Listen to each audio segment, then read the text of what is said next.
iyadoo saddexdii bilood ugu dambeysay jabhadda la magac baxday Cawaale ee xoreynta gobolada Awdal iyo Salel ay ku jireen bariga magaalada Boorama ayaa waxa maanta markii ugu horeysay jabhaddu ay la hadashay warbaahinta isla markaana waxay fariimo kala duwan u direen xukuumadda Soomaaliland iyo waliba sidoo kale shacabka ku dhaqan gudaha magaalada Boorama waxayna yiraahdeen geesiga dhulkiisa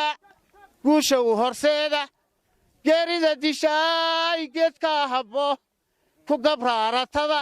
gumaysigu ku dhuunte galabtada xumootay geedkood habo idana waan aqaan noloshana waan aqaana waad garanaysaa raggii kugu helay geed ballaadh baan ahay anigu ama ku naxa ama ku farax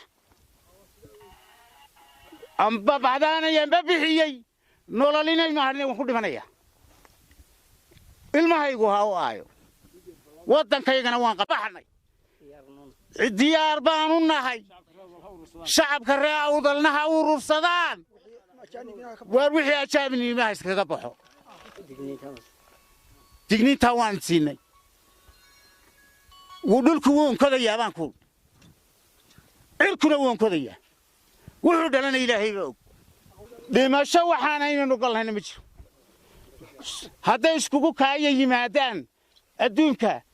annagu Awdal waana ma baxnaanku ilaa ninka u dambeeya dhinto caruurta dhaaway aydo halkan waxaan kaga hadlaynaa annagoo ah jabhadda Cawaale xoreynta gobolada Awdal iyo Salel waxaan ka hadlaynaa markaa system xumada iyo beenta iyo khayaanada naloola dhaqmay waxa weey waddanka marxalado fara badan buu soo maray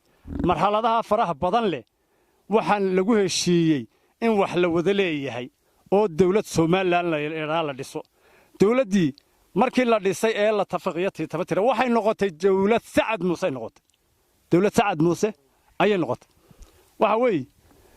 waxaan wada yeelanay iska daaya wixii aan anagu xaq u lahayn iska lahayn yadadii ah baan kala baxsan weynay sida dhulka wajaale waxa weey haday mashruuc ayagii tahay haday dhulkii danta guud aan u bixinay iskuulada ahay tahay wixii aan anagu xaq u lahayn ayaan kala baxsan weyn waxaan wada yeelanay oo kale iska badaa marka waxaan go'aansanay waxa weey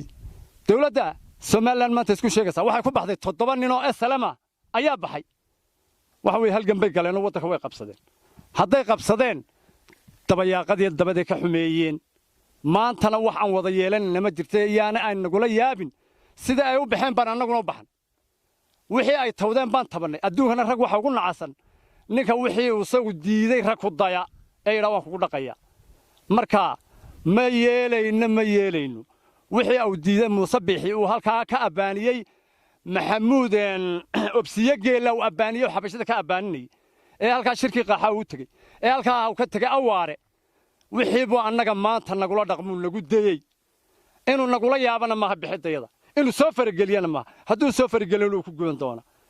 waxaan hadalku soo gabagabeynaya jabhadda Cawaale halganka maanta ay bilowday ku ay dhul u dhacaysa maaha waxa weey waddankana waa la kala leeyahay haddaan isku dan noqon wadaan isku muuqaf noqon weyn waxa weey goboladayada annaga ka talnayna degdegna noo dhaafan haddii kale wixii maanta ka mid may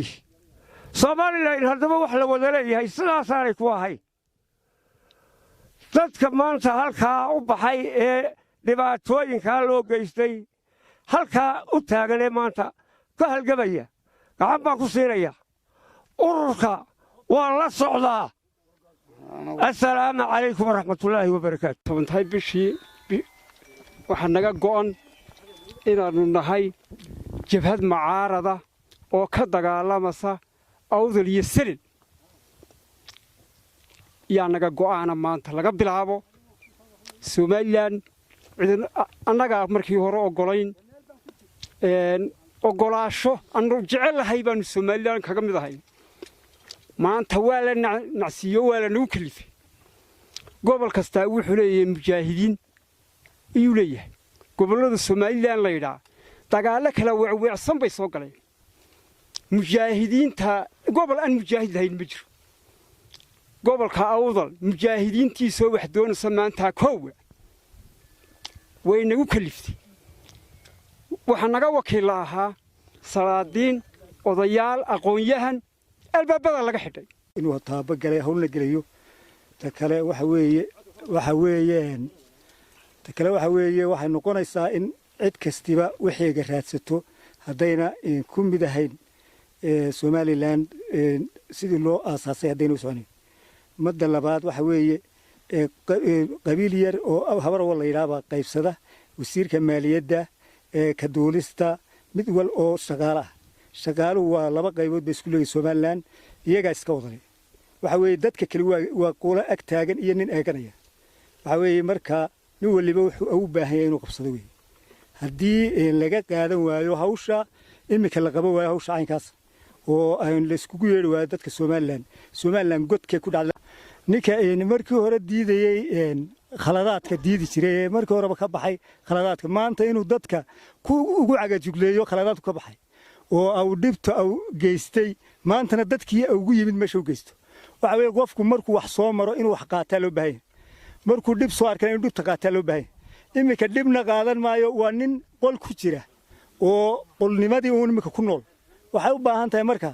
inuu siyaasadiisa ay furfurbi lahayd ma furfurna albaabku sixir wuxuu noqonayaa nin reer kale ah taliya madaxweynaha imka jooga